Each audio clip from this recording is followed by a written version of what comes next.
بسم اللہ الرحمن الرحیم۔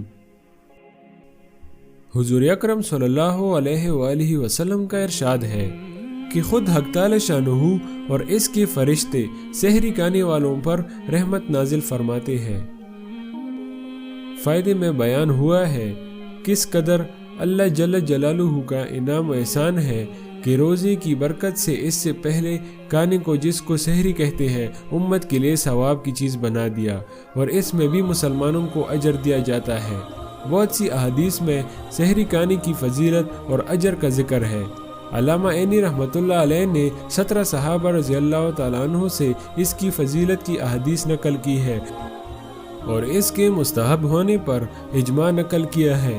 بہت سے لوگ کاہلی کی وجہ سے اس فضیلت سے محروم رہ جاتے ہیں، اور بعض لوگ تراویح پڑھ کر کھانا کھا کر سو جاتے ہیں اور وہ اس کے ثواب سے محروم رہتے ہیں۔